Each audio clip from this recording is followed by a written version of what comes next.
Hum.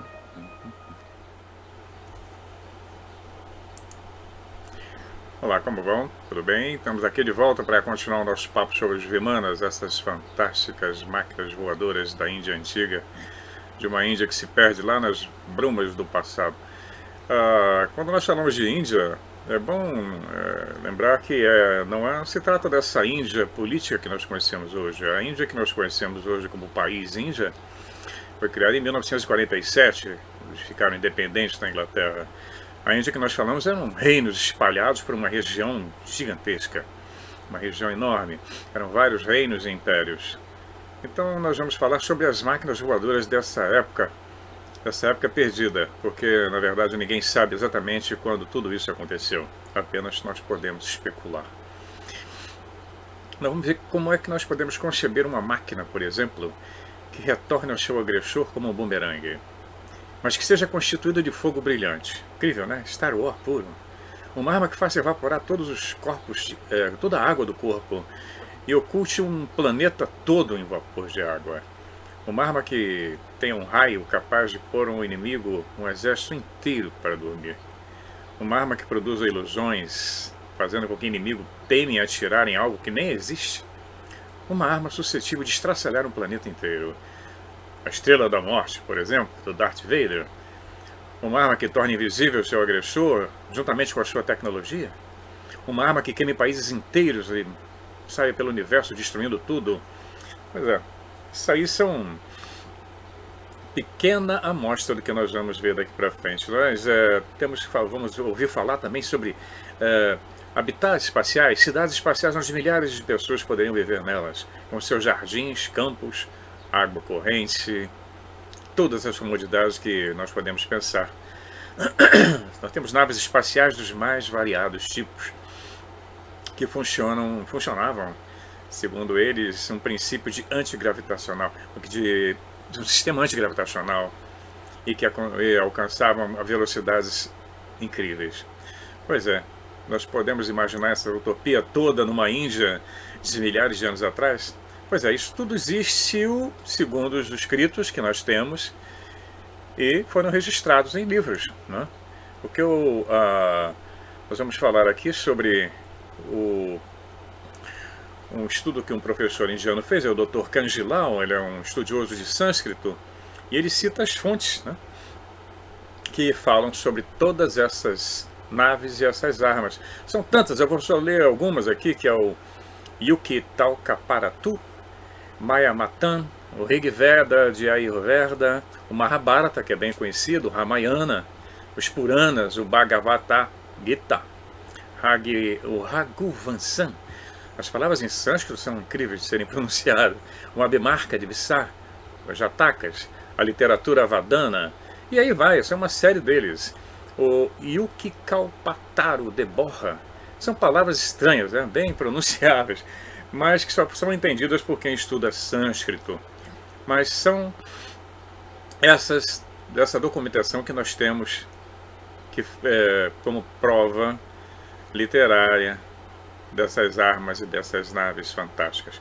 As primeiras traduções desses textos, contendo esses incríveis acontecimentos, apareceram em 1968 na Índia, sob a direção de Swami Brahmuni Parivajara, que depois, em 1973, uma outra publicação feita pela Academia de Sânscrito na Índia, Academia para a Pesquisa do Sânscrito, localizada na cidade indiana de Mysore. Essa edição dessa entidade de pesquisa chama-se Vyamanika Shastra e contém toda a tradução dessas histórias em inglês, mas sem comentários, né? Nós temos outra edição, uma edição hindu, né, que possui uma introdução, na qual ali a gente pode descobrir o original do Vyamanika Shastra, que foi encontrado em 1918. Né, e na Baroda Royal Sanskrit Library, na Biblioteca Real de Sânscrito de Baroda. Então a cópia desse texto fotografada, ela foi toda fotografada, data de 19 de agosto de 1919. Olha que o homem só voou, Santos Dumont só fez o voo dele no 14 bis em 1906. Então essa cópia é conservada no Pona College, né, lá na cidade de Baroda.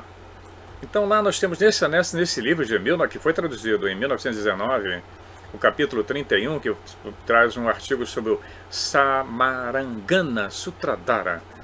Ele apresenta os pormenores sobre a construção dessas máquinas voadoras. Ainda alguma dessas obras apareceu apenas agora na nossa época, mas traduzidas, elas já vão lá na Índia há muito tempo, eles já conheciam esse assunto, isso para eles era normal. Hoje na Índia ainda se estuda isso, os acadêmicos estudam isso, e não é nada de conspiranoia, ninguém chama esses estudiosos na Índia de loucos, de tudo quanto é tipo de epíteto que colocam nos pesquisadores aqui no mundo ocidental. A exceção, tem uns textos indianos, tem uma edição do hindu, do Vimanika Shastra, ele tem 97 textos só tratando de aeronaves, de naves. O Yukichi Kalpataru, é complicado falar o sânscrito de boa, menciona que esses aparelhos voadores estão mencionados nos versos 48 a 50. A tradução mais antiga é de 1870. Veja bem, como vai recuando. Quando o mundo ocidental não tinha a menor ideia a respeito de aviões e muito menos de naves espaciais. Então a primeira referência a aparelhos voadores que cruzam o firmamento e os céus no nosso universo, a primeira referência que nós temos assim, podemos ver o livro, né? Podemos ver a história ali, com pessoas vivas a bordo e também com deuses. Os deuses estavam lá. Então surge nos hinos aos gêmeos Asvina e aos semideuses Rebus. Isso está no Rig Veda. Os Vedas, como acho que nós já comentamos, em indiano significa saber. Eles abrangem a literatura religiosa mais antiga dos indianos, talvez a mais antiga do mundo. O indiano antigo em que os Vedas foram elaborados é significativamente mais antigo que a literatura sânscrita posterior. É uma língua bem mais antiga. Os Vedas são uma coleção de todos os escritos que eram considerados sobre-humanos e alguns inspirados. Então, no total, nós temos 4 grandes blocos de Vedas, são 1028 hinos. E são dirigidos aos deuses individuais, são milhares de deuses. E a ele nós vamos somar, que existe também no indiano antigo, o épico nacional indiano, que é o Mahabharata, com cerca de 160 mil versos. Muito bem, vamos encerrar essa relação com mais 2 livros, que é o Mahabharata e o Ramayana. E aí nós vamos fechar com um total de aproximadamente 560 mil versos. Mas é espantoso, né? A literatura indiana é muito extensa e muito antiga. Nem outro povo da Terra possui um legado tão enorme. Nós vamos olhar o nosso Antigo Testamento, é nada, é um riacho comparado com esse oceano de informações que os textos indianos antigos nos proporcionam. E eles sempre estiveram ali, né? Ainda alguns escondidos nos porões de castelos, de templos, né, mosteiros, mas foram sendo recuperados e não passaram por nenhuma censura, nem por nenhuma inquisição. Eles estão lá para quem quiser pesquisar. Não é muito barato. Um dos livros que eu estou usando como referência chama-se War in Ancient India. Ele é de 1944, do professor Ramachandra Dikshitar, né, da Universidade de Madras. Você até encontra ele na Amazon, mas o preço aqui no Canadá é $990. Pois é, quase $1.000. $1.000, porque tem $100 de frete. Então você vê que a coisa não é muito simples para pesquisar a fundo. Mas existe muita coisa já traduzida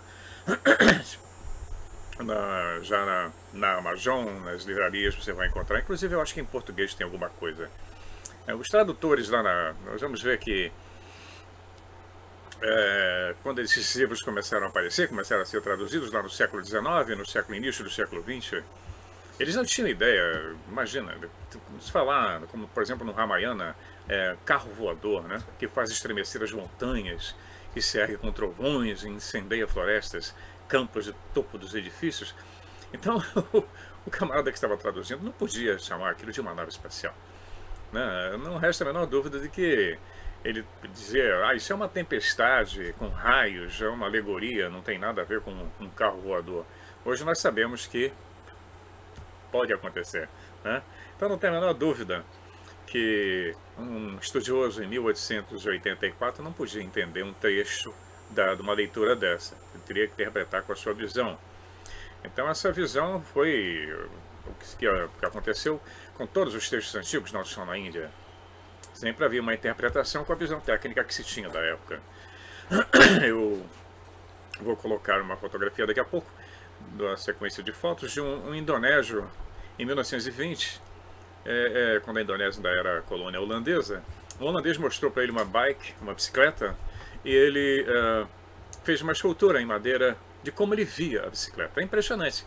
Aí nós vamos ter uma ideia de como os povos antigos interpretavam aquele aparato técnico que eles estavam vendo, como é que eles viam aquilo e colocavam nas esculturas, nas pedras, como nós vimos nos maias, nos egípcios, entre os sumérios, né? Então a gente tem às vezes que fazer uma interpretação daquele desenho. Hoje nós podemos comparar com o aparato técnico de naves espaciais, aviões e foguetes que nós temos, né? Nós temos também o que aconteceu na tradução para o Ocidente, né? Uma visão ainda acadêmica, que quando eles começaram a fazer essa tradução foi para o alemão, né? Primeiro fizeram para o alemão, depois para o inglês. Um professor alemão, Hermann Jacob, isso em 1893, ele traduziu o Ramayana. Porém, ele fez do jeito como mandava o figurino acadêmico, né? Ele fez verso por verso e ele simplesmente excluiu versos inteiros que ele não entendia. Ele falava, não, isso não existe, é supérfluo. Então ele só colocou as passagens que ele achava que era importante para a época. O resto ele considerava um palavrão sem sentido. Então não foi na verdade uma censura, ele não entendia aquilo. Não, isso é besteira, não vou colocar. Então na biblioteca da Universidade de Berna, na Suíça, que é fantástica, lá tem vários volumes da literatura indiana sobre música, mitologia, né? Tem o Mahabharata, tem o Ramayana, Vedas e tudo. Hoje você vai encontrar em várias universidades do mundo, no mundo inteiro. Então, à medida que nós fomos avançando, que esses tradutores e escritores foram avançando no seu conhecimento técnico, né? Hoje não é nenhuma novidade mandar um homem para o espaço, numa bomba atômica, de bombardeios, de aviões que voam 2, 3 vezes a velocidade do som. Então nós podemos interpretar com outra visão. Fazer uns relatos, apenas pegar alguns relatos desses livros para mostrar a vocês o que estava escrito lá. É impressionante. Mas nós vamos perceber sempre, nós estamos conversando desde o início da série desses vídeos sobre a Sociedade Tutelar, ou Irmandade da Serpente, ou Arconte, seja lá como quiserem interpretar, que há sempre um domínio de uma elite, que há sempre um domínio dos deuses, dos semideuses e dos sacerdotes em todas as culturas. Quem tinha acesso a essas naves, a essas supostos carros aéreos, era apenas a elite, uma elite real, uma elite sacerdotal. O cidadão comum, como sempre em toda a história da humanidade, nunca teve acesso a nada. Ele pegava apenas, ele só trabalhava, ele só servia ao seu senhor, fosse na Suméria, fosse no Egito, na Índia, sempre havia essa coisa da elite dominando. E o conhecimento era restrito a essa elite, é o que nós estamos discutindo desde o início. Eu abri um espaço na Irmandade da Serpente, a Sociedade Tutelar, para conversar sobre a Índia, porque nós temos bastante documentação. E como sempre, apenas a elite tinha acesso a esse conhecimento.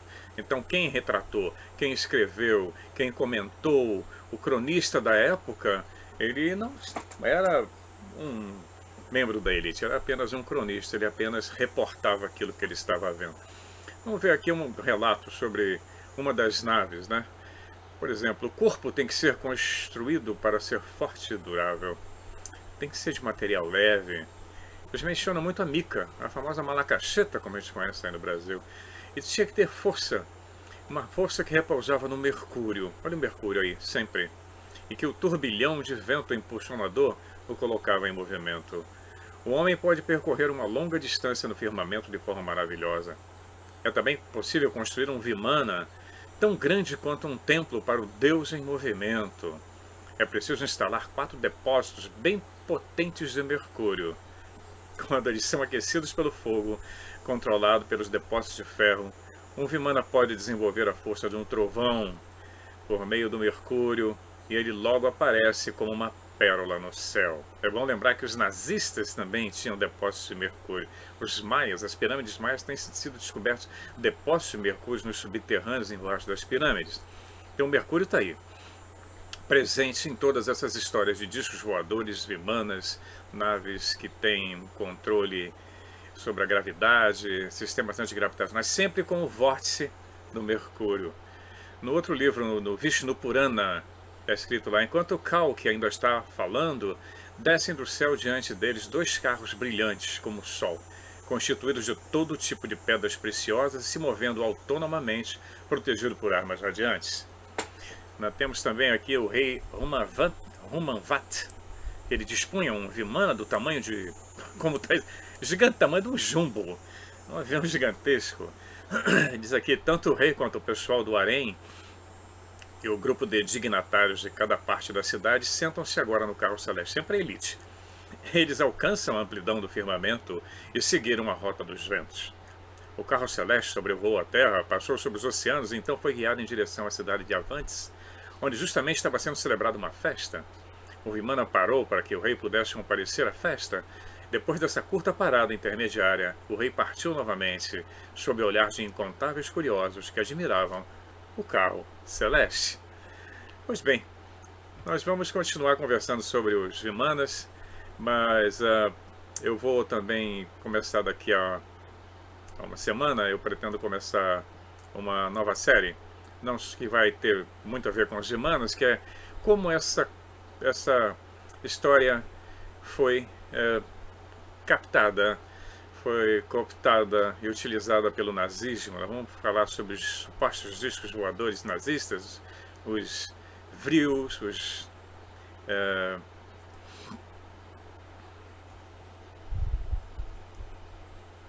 e os Raunebus. Os Raunebus são histórias incríveis que nós temos. Alguma documentação já foi liberada sobre o estudo que os nazistas fizeram sobre essas naves, já tem muita coisa, inclusive aqui no Canadá se pesquisou muito. Eu vou fazer uma série sobre esse assunto já em uma semana.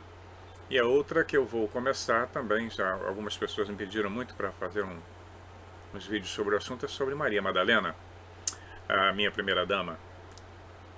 Eu vou começar dentro de uma semana, nós vamos começar essa nova série. Não vou interromper as que já estão sendo feitas, como a Irmandade da Serpente e Vril, que eu pretendo completar. O Vril vai entrar nessa série em que eu vou falar sobre os famosos Raunebus.